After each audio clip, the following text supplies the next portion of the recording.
Isang malakas na palakpak po para sa ating Panginoon. Hallelujah. Muli po tayong tumayo bilang paggalang po natin sa salita ng ating Panginoon. Nabasa na po yung ating pong teksto kanina. Muli po nating babasahin sa New International Version, Philippians chapter 1, verses 27 to 28. Ganito po ang sinasabi. Whatever happens, conduct yourselves in a manner worthy of the gospel of Christ. Then, whether I come and see you or only hear about you in my absence, I will know that we stand firm in the one spirit, striving together as one for the faith of the gospel, without being frightened in any way by those who oppose you. This is a sign to them that they will be destroyed, but that you will be saved, and that by God. Pagpalain ng Panginoon ang kanyang mga salita natin pong nabasa. Maaari na ba kayong umupo? Mula po sa talatang ito ay nais ko pong bigyan ang paksa o bigyan ng paksa ang mensahe ng Panginoon, be not intimidated. Sino pong mga nakakaranas ng mga intimidation po dito? Sa ibang version is huwag kang magpapasinda o huwag kang matatakot. Yung salitang intimidated ay nagmula po sa salitang intimidation. At yung intimidation po, tinignan ko po sa dictionary, ang ibig pong sabihin ng intimidation, it is the deliberate use of fear, threat, or pressure to make someone feel weak, inferior, or afraid in order to control their actions or decisions. In other words, yung intimidation, it is using fear to influence or silence someone.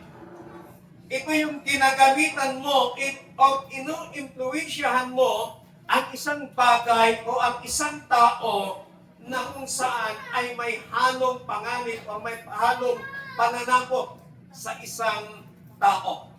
At kapag sinabi natin intimidation, there are some elements of intimidation. May mga elemento ang intimidation. Number one, it is fear. Yung fear na yan, dahil natatakot ka, it creates anxiety. Nagkakaroon ka ng pangamba, nagkakaroon ka ng nervyos. Kaya minsan, dyan nagsisimula yung mga taong may silok-silok. Because of fear. Nagsimula yan sa fear, kaya nagkakaroon ng nervyos. Hanggang sa kahit kaluskos na lang ng dahon o kahit ano pa man, natatakot na yan kasi may nervyos na siya. Kaya nakakatakot po kapag nagpadala tayo sa intimidation. Pangalawang elemento ng intimidation, it is power imbalance. Yung ginagamitan ka ng authority, ginagamitan ka ng position, ginagamitan ka ng lakas para ikaw ay i-control sa lahat ng ginagawa mo. Pangatlo na elemento is control, attempting to force compliance. So parang compliance na lang yung nangyayari. Dahil kapag hindi ka sumunod sa compliance, meron kang mapupuntahan. Kaya nagkakaroon ng intimidation, natatakot ang isang tao na hindi niya magawa yung compliance. Kasi kapag hindi niya nagawa, may kalalagyan ka. Pang-apat na elemento ng intimidation, ito yung tinatawag na silencing. Anong ibig sabihin ng silencing? You are discouraging someone. Dinidiscourage mo yung isang tao. Dinidiscourage ka ng isang tao. Sinasabing ka, hindi mo yan kaya. Wala kang alam, wala kang mararating sa buhay. Hanggang dyan ka na lang. Kaya nadidiscourage ang isang tao. Tandaan po natin, intimidation is a strategy of Satan. The enemy cannot defeat us spiritually, so he tries to discourage us emotionally. Hindi tayo kayang talunin ng kaaway. Hindi tayo kayang talunin ni Satanas spiritually Kaya ginagawa ni Satanas, inaatake niya tayo sa pamamagitan ng ating mga emosyon. Sapagkat kapag nadali niya ang ating emosyon, ang isang tao kapag natamaan yung kanyang ego, natamaan yung kanyang emosyon, anong mangyayari sa taong yan? Hirap mo nang awatin ang taong yan. Magwawala yan sa kalsada, ilalabas niya lahat ng galit niya dahil nasundot yung kanyang emosyon. At alam ni Satanas, doon tayo mahina sa emosyon, kaya doon tayo dinadami ng kaaway. But tandaan po natin, mga kapatid, na kahit anumang gawin ng kaaway, hindi kanya basta-basta matatakos o hindi kanya basta-basta matatalo because we have a God na mas makapangyarihan kaysa sa Kanya. Makikita po natin yung ginagawa ng intimidation. Intimidation, it exaggerates the problem. Kapag meron kang intimidation, instead na tinatapos yung problema, kundi ito ay pinapalawak niya, pinapalaki niya yung problem, it exaggerates the problem. Kasi nga may intimidation ka, may pagkatakot ka, may fear ka, nangangamba ka, nababalisa ka. Kaya ang nakikita mo, hindi solusyon, kundi ang nakikita mo, mas lalong lumalaki yung problema. Pangalawa na makikita po natin, intimidation, it minimizes God's power. Pinipigilan niya yung kapangyarihan ng Panginoon. Minamaliit niya yung pwedeng gawin ng Diyos. Why? Because you are intimidated. Natatakot ka. Nasisindap ka. At dahil sa pagkasindap mo, dahil sa pagkatakot mo, hindi mo na nakikita yung kapangyarihan ng Panginoon. Ang nakikita mo yung problema, pero hindi nakikita mo yung sa likod ng problema yon, andon yung tagumpay. Hindi mo nakikita yung katagumpayan ng Panginoon, kundi ang nakikita mo yung nami-minimize mo yung kapangyarihan ng Diyos. Intimidation, it creates imagine defeat. Ang laging nasa isipan, lagi kang talo. Laging pumapasok sa isipan mo, hindi mo kaya, wala kang magagawa. Kasi, yon ang itinatanim ng kaaway sa atin. But, dito po sa ating teksto, Brother Paul writes to the believers of Philippians na at this moment of time, itong mga mananampalataya sa Philippians, sila po ay nahaharap sa matinding opposition. Kaya pinalalahanan sila ni kapatid na Pablo na huwag silang magpasindak, huwag silang matakot, huwag silang magulumihanan, huwag silang ma-intimidate, sapagkat alam ni kapatid na Pablo na sila'y magtatagumpay.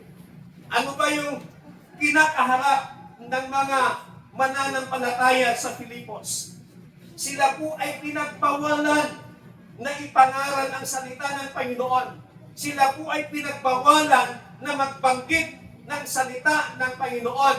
Sila po ay pinagbawalan na magsalita patungkol sa Diyos. At kapag ginawa po nila yon, ang mangyayari po, sila po ay mapaparusahan. So dito, merong intimidation, merong threat. Kaya ang mga mananampalataya, natatakot sila. But Apostle Paul, sinabihan niya sila na hindi man ninyo ako kasama sapagkat si Pablo noon ay nasa kanyang missionary journey na nakakaranas ng opposition itong mga mananampalataya sa Filipos. Kaya sinulatan na lamang niya sila, pinalalahanan na kailangan nilang tumayo sa kanilang pananampalataya sa ating pong Panginoon. Now, lagi po nating tandaan, mga kapatid, that God is bigger than your fears.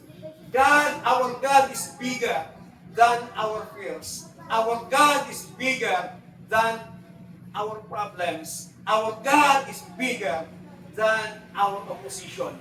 Kaya dapat lamang na tayo po ay magpakatatag. But ang tanong dito, how can we face intimidation with confidence? Paano natin kakaharapin yung mga intimidation sa buhay po natin na mayroon tayong lakas ng loob, mayroon tayong confidence sa ating pong sarili. Mula po sa ating pong teksto, there are some biblical steps to face intimidation with confidence. Number 1, para makaharap natin yung panganib, makaharap natin yung pagkatakot, makaharap natin yung mga panininda na nangyayari sa buhay po natin. Remember your identity. Alalahanin mo ang iyong pagkakakilanlan. Unang-una na pagkakakilanlan mo, you are belong to God.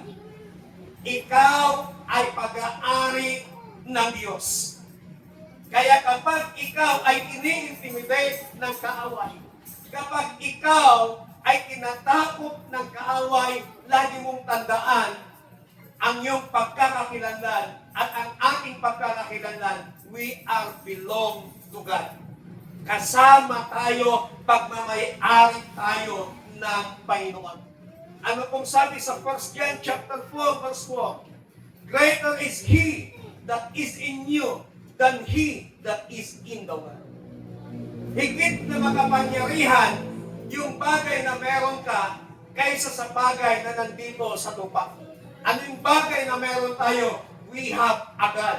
Yung Diyos na meron tayo, yung Diyos na nananahan sa puso natin, yung Diyos na nagligtas sa atin, ay higit siyang makapangyarihan kaysa sa Diyos ng sanlibutan ito. Kaya huwag po tayong matakot. Huwag ka pong mangamba. Huwag ka pong magulumihanan kapag ikaw ay dumadaan sa mga intimidation sa ating mga buhay because you belong to God. Tandaan po natin mga kapatid, we are not fighting for victory, but we are fighting from victory. Hindi tayo nakikipaglaban para sa tagumpay, kundi tayo po ay nakikipaglaban mula sa tagumpay. Ikaw at ako ay pinagtagumpay na ng Panginoon. Kaya tayo nakikipaglaban because of the victory na ibinigay sa atin ng Panginoon. Mula nung muling nabuhay ang ating Panginoong Jesucristo, ilang libong taon na ang nakakalipas, doon na rin natanggap, doon na rin nakaranas ng tagumpay ang lahat ng mga mananampalataya, yung muling pagkabuhay ng ating Panginoon. Kaya mula noon hanggang ngayon, tayo po ay nakikipaglaban, nakikipagbaka laban sa kaaway para hindi tayo magtagumpay, kundi dahil sa tagumpay na nakamit po natin. Ano pong sabi ni kapatid na Pablo sa Romans chapter 8? We are more than conqueror in Christ. Higit pa po tayong mananagumpay sa ating Panginoong Jesucristo. Napakahalaga po na kailangang maalala mo ang iyong pagkakakilanlan sa harapan ng Panginoon. Why? Because identity produces confidence. Yung pagkakakilanlan mo sa Panginoon, ito po ay nagpo-produce o nagbubunga ng lakas ng loob, nagbubunga ng pagtitiwala, nagbubunga ng confidence natin sa ating mga sarili, sa ating Panginoon. When we know who we are, intimidation loses its power. Kung maalala mo kung sino ka, at kung ano ang pagkakakilanlan mo sa Panginoon, yung kapangyarihan ng intimidation, walang magagawa sa buhay mo. Pangalawa, na identity natin sa Panginoon, you are called to stand. Ikaw ay tinawag para hindi maging talunan. Ikaw ay tinawag ng Panginoon para ikaw ay magtatagumpay. Ikaw ay tinawag ng Diyos bilang isang mananagumpay. Kaya walang Kristiyanong talunan, kundi lahat tayo ay mananagumpay because we are called to stand. Tinawag tayo ng Panginoon para ipagpatuloy yung tagumpay na nakamit po natin. Tinawag tayo ng Panginoon para tayo ay magpatuloy na maglingkod sa Kanya. Kaya anumang sitwasyon, anumang fear, anumang intimidation ang kinakaharap mo ngayon, kapatid, remember your identity. You are belong to God and you are called to stand. Pangalawa, draw strength from God's power. Lumapit tayo. Humingi tayo ng lakas mula sa Panginoon. God gives power. God gives love. And God gives a sound mind. Sa panahon po natin ngayon, napakahalaga po yung magkaroon tayo ng maayos na pag-iisip, ng isang matalas, matalinong pag-iisip. Meron pa akong kaibigan sa Santa Ignacia. Na-share niya na sa akin yung sitwasyon. Sabi niya sa akin, Pastor, yung biyenan ko, nasa Pampanga. Pinakita niya yung isang araw na sa ospital, sa ICU, pinakita sa akin yung bill nila. Umabot na ng 70 plus. 70,000. Isang araw lang yun. Pastor, isang linggo na siya doon. Hindi pa naman pwedeng sabihan si Tintin, sabi niya, na ilabas na lang nila. Isuko na lang nila.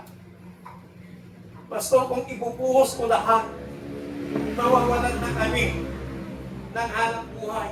Pati yung mga naitago na namin, yung mga savings namin, pag ibubuhos ko lahat, meron naman akong mga bayaw, meron naman akong mga hipa. Kung ako lang yung gagalaw, Pastor, walang mangyayari. Sabi ko sa niya, at this moment of time, bro, kailangan niyang wisdom ng Panginoon. Tawagan mo yung message mo, mag-pray tayo. Nag-pray po kami, grabe kong iyak. Tapos nung nakaraang araw, habang ako'y babangon pa lang sana ng umaga, nag-chat sa akin yung message niya, Pastor, andito pa po kami sa ospital sa Pampanga. Ang problema po, nasa ICU pa rin po kami. Ang problema, sinara na ng hospital yung aming account. Kaya hindi na po nila maasikaso yung father namin. Kahit anong mga sabihin ng hospital, wala na kaming pambili ng gamot sa labas. Wala na rin ho kaming pera, Pastor. Sabi ko sa kanya, kausapin mo yung admin ng hospital. Makiusap ka doon. Bawal daw kong kausapin ng hospital. So binigyan ko siya ng mga batas. Bawal ang pang-hostage sa mga pasyente ayon sa batas. Pinaliwanag ko sa kanya. Pumunta siya sa cashier, ayaw siyang harapin. Nakikiusap, ayaw siyang kausapin. Pero alam ko yan kasi tumawag siya through messenger tapos ni-loudspeaker niya. Naririnig ko po. Ang sabi ng cashier, bawal kausapin ang admin. Kung ano-anong sinasabi sa kanya, kaya sinabi ko, sino pong nagsabing bawal kausapin ng admin? Pwede ko po bang kausapin ng admin? Sabi ko sa nila, through sa phone. Sino po ba sila, sir? Hindi na kailangan kung sino ako. Kausapin ko lang yung admin. Sandali lang po. Tinawagan nila yung admin, phone to phone. So habang naka-call sa akin sa messenger, tinawagan ng cashier yung admin, tapos inilapit yung cellphone doon sa phone. Kaya nakapag-usap kami Look at me, sabi ko, magandang umaga, sir. Sir, bakit po ganon? Di ho ba mayroon tayong batas na bawal tanggihan ang anumang pasyente dahil sa walang pera? Naka-confine na po ang pasyente ninyo dyan, ang pasyente ng tao, bakit close nyo yung account? Bakit hindi nyo po asikasuhin yung pasyente? Ang sabi sa akin, sino ho ba kayo? Nagpakilala po ako, Jude Briones po. Sinabi ko yung pangalan ko at kung ngayong identity ko, at sinabi niya, sandali lang po, sir. Narinig ko, kinausap niya yung cashier. And then, sabi nila sa akin, sige sir, pagbibigyan namin ang hiling mo, aasikasuhin namin ang pasyente. Ibibigay namin lahat ng gamot na kailangan niya para maisalba yung kanyang buhay. Hindi ko man pwedeng sabihan yung kausap ko sa phone na kailangan nyo na i-give up. Ang sabi ko lang, then sabi ko sa kanya, nung inasikaso na, tapos sinabi na sa akin, then kailangan nyo lang magkaroon ng sound mind. Magkaroon ng matalas na kaisipan.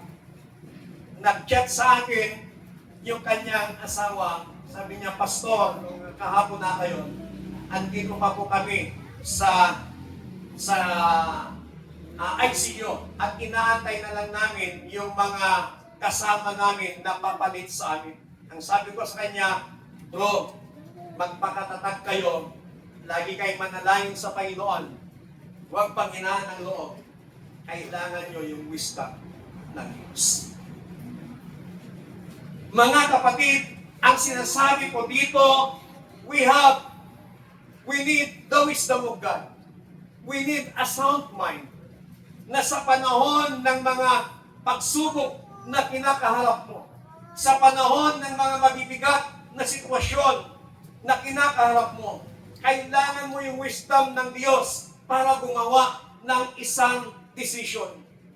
Na kapag ikaw ay masaya, kapag ikaw ay excited, minsan nakakagawa ka ng decision na hindi mo namamalayan ng decision na yan, nanggagaling lang sa emotion, wala sa wisdom ng Panginoon. Kapag ikaw naman ay may mabigat na problema, nakakagawa ka ng emotion, ng decision, kaya hindi ka nagtatagumpay. Merong kasabihan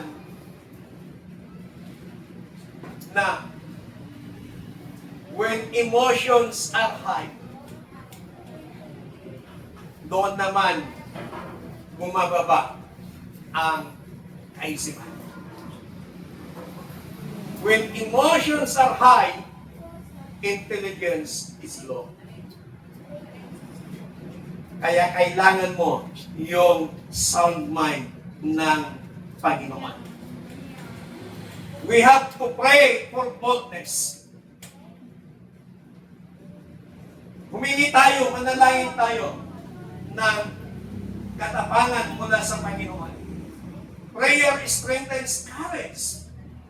Yung mga mananampalataya, yung mga believers sa Filipos, they are threatened. Nasindak sila. Sinisindak sila. Sige, pag magsasamba kayo sa Panginoon, pag magbabanggit kayo ng pangalan ng Jesus, pag ipapanaran yung salita niya, sige, may masamang mangyayari sa inyo, makukulong kayo. Kaya itong mga mananampalatayang ito, sa kanilang sitwasyon, kailangan nila yung wisdom. Kailangan nila. Kaya kanilang ginawa, sila po ay nanalangin sa Panginoon. Yung kanilang panalangin, nabibigyan sila ng Diyos ng boldness para tayuan yung kanilang pananampalataya sa Panginoon. Pangatlo, na biblical steps na dapat natin gawin para harapin natin ang intimidation sa ating buhay. Take courageous action. Gumawa ka ng isang matapang na aksyon. Ano tong matapang na aksyon na ito? First, challenges henceforth. Marami sa atin na mga mananampalataya takot humarap sa anumang sitwasyon ng buhay. Hindi man takot, kundi umiiwas. Ayaw niyang harapin yung isang sitwasyon. Ayaw niyang harapin yung isang problema. Ayaw niyang harapin yung isang mabigat na sitwasyon. Umiiwas. Maraming rason, maraming dahilan. Pero at this moment of time, when we face intimidation, we must take courageous action. We must face challenges on high. Haharapin natin yung mga hamon sa buhay na nakataas noo tayo. Haharapin natin ang anumang sitwasyon ng buhay na meron kang confidence. Ano pong ginawa ni David? Isang araw ang mga Israelita nagtatago. Bakit? Araw-araw silang ini-intimidate ni Goliath. Araw-araw silang tinatakot ni Goliath. Araw-araw silang binubuli ni Goliath. And even King Saul nagtago. Even King Saul takot na takot. Walang gustong humarap kay Goliath. Hinahamon ni Goliath ang mga Israelita na lumaban sa kanya. Wala pong Israelita na naglakas ng loob. Bakit? Si Goliath is a champion of war. Kilala nila yung galing, yung kakayahan ni Goliath. At yung taas ni Goliath, isang higante. Si Goliath. Kaya takot silang humarap. At isang araw, si David, pinagdalhan niya ng baon ang kanyang mga kapatid na nagpapastol ng kanilang karnero. Ang sabi ni David sa kanyang mga kapatid, bakit ba takot na takot kayo? Sino ba yung taong yan na araw-araw naghahamon? Sino ba yung taong yan na araw-araw nang bubuli? Sinabihan nila si David, huwag kang makialam, bata ka pa, wala ka pang nalalaman. May gatas ka pa sa labi. Wala kang alam. Pero ang sabi ni David, ako ang lalaban sa kanya. Humarap siya kay King Saul. Sabi niya, mahal na hari, ako ang haharap sa Goliath na yan para matapos na yung pag-intimidate niya, pananakot niya sa bansang Israel. Ang sabi ni Saul, walang maglakas ng loob na lalaban sa kanya. Kaya ipinasuot ni Saul kay David yung mga damit pandigma. Isinuot naman ni David. Pero nung naisuot ni David, mas lalong hindi makalakad si David. Sabi niya, hindi ko kailangan ito. Sa madaling kwento, hinarap niya si David ay si Goliath. Goliath intimidated ang entire Israel. Tinatakot ni Goliath ang buong Israel. But David focused on God, not the giant. Hinarap ni David si Goliath. Ang sabi ni Goliath, ha? Sino ka? Kaliit mo, kabata mo tao, sino ka? Ikaw ang lalaban sa akin. Sabi ni Goliath, halika na dito at nang tirisin kita at ipakain kita sa ibon. Ipakain kita sa mga mababahis na hayop. Pero habang papalapit si David, ang sabi ni David, ang Diyos na iyong binubuli, sa araw na ito, ibibigay ka sa akin. Habang palapit si David, pinakawalan niya ang kanyang istingsya. Natamaan ang ulo ni Goliath. Bumagsak si Goliath. And then, tumakbo si David. Kinuha yung espada, pinugutan ng ulo si Goliath. Mula noon, tapos na yung pananakot ng Egyptians. Kahit sa mga Israelita, tinalo ni David si Goliath. Why? Hindi nagpasindak si David. Bagamat kilalang war or champion of war si Goliath, pero hindi nagpasindak si David. Sometimes, tayo po nakakalungkot minsan. Ang problema ang tinitingnan natin, hindi yung solusyon. Sometimes, ang tinitingnan po natin, yung mabigat na sitwasyon, hindi po yung solusyon. Pero at this moment of time, gayahin po natin si David, hindi siya nagpasindak sa lumang problema, sa lumang pagsubok. Hinarap niya ng buong tapang. Kapatid, kaibigan, sa araw na ito, sa hapong ito, harapin natin ng buong tapang ang anumang sitwasyon, ang anumang pagsubok sa ating mga buhay. Huwag nating iwasan, huwag nating takasan, huwag nating layuan. Harapin natin ng buong lakas, ng buong tapang dahil kasama natin ang Panginoon. Sino pa po ang nagpakita ng matapang na aksyon? Si Daniel. Bagamat napirmahan na po ng king na walang sasamba sa ribultong ipinagawa at ang sino mang lalabag itatapon doon sa yungib ng mga leon. At dahil maraming mga tao ang galit kay Daniel, nung mabalitaan ni Daniel na napirmahan na yung ganung batas, ang sabi ng Biblia, gaya ng nakaugalian ni Daniel, siya pa rin ay lumuluhod at nananalangin sa Panginoon. Yung mga marites sa buhay ni Daniel, laging nakapantay lahat ng galaw ni Daniel. Nakita nilang lumuluhod si Daniel. Lumapit sila ngayon sa hari. Di ba mahal na hari, napirmahan mo na ang batas na ipagbawal ang manalangin sa ibang Diyos maliban sa ribultong ipinatayo mo at ang sino mang lalabag itatapon sa yungib ng mga yun. Oo, sabi ng hari, at hindi na yun mababago. Mahal na hari, ang isa pong taong pinagkakaniwalaan nyo, hindi po sumusunod sa utos. So dito po, ang nangyari dito, threatened with death. May pananakot na may kasamang kamatayan. But Daniel refused to compromise his faith. Bahala na mamatay ako, basta hindi ako susunod sa ipinapagawa nila.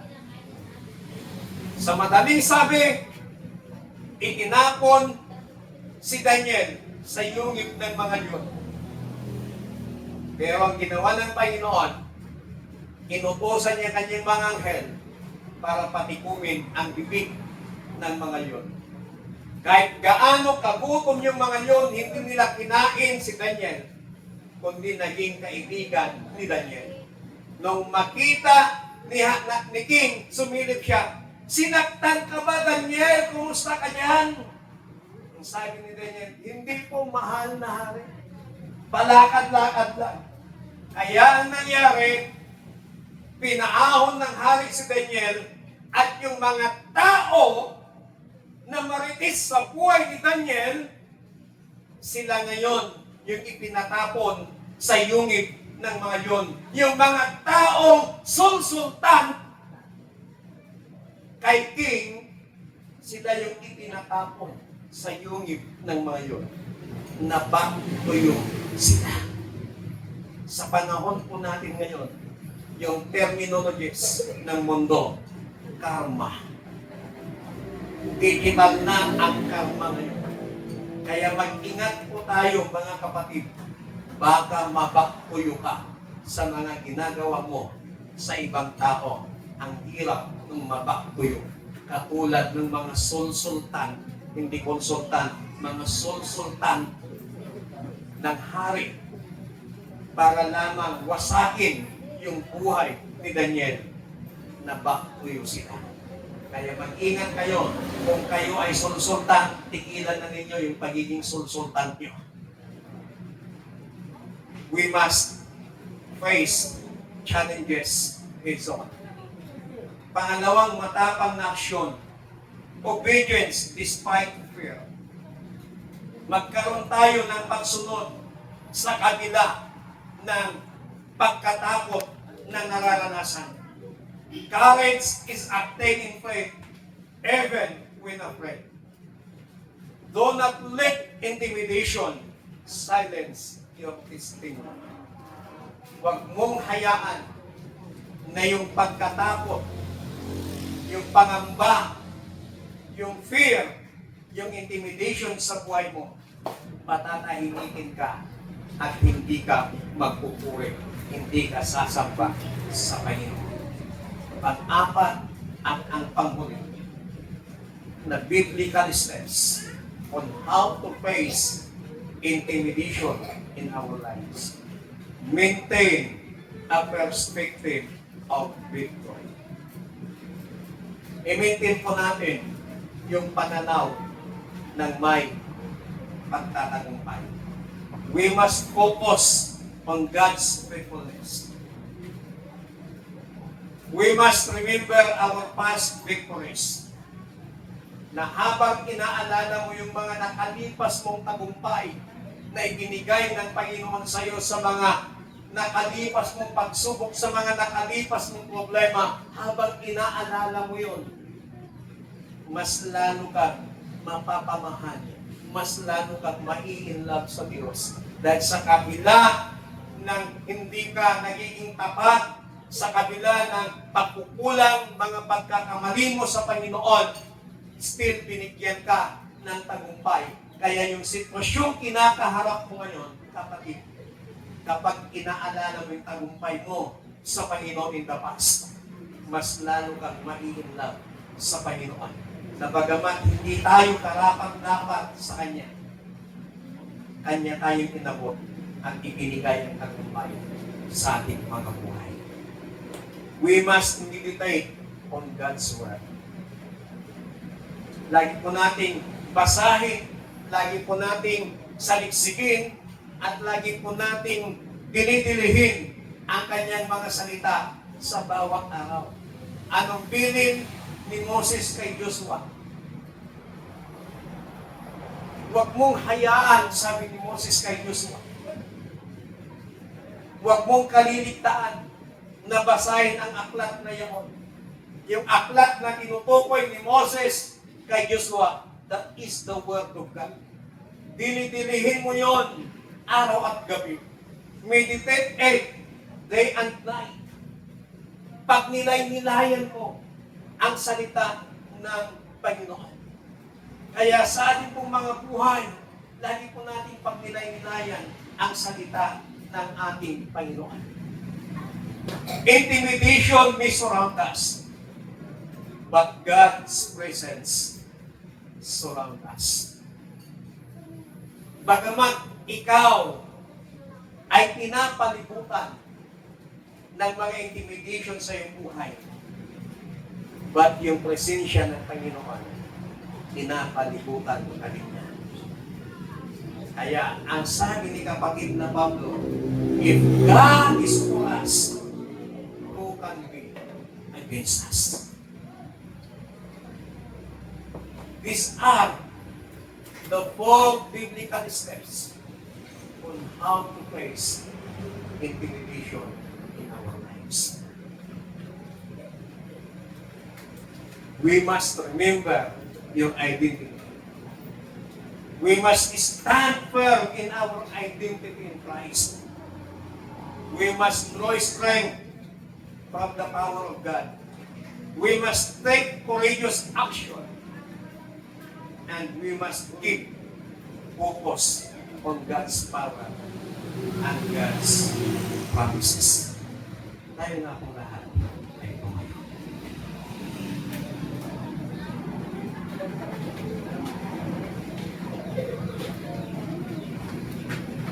Kapatid, what intimidation are you facing today?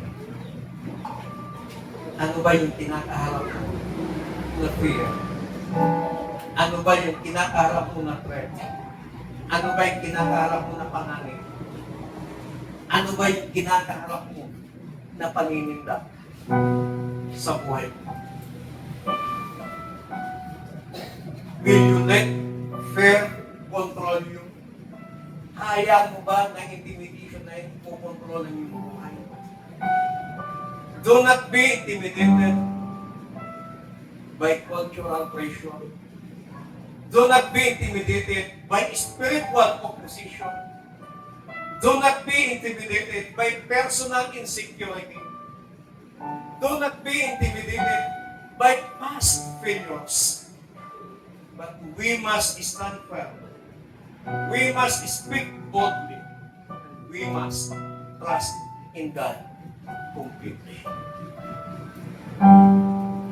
Hindi ko alam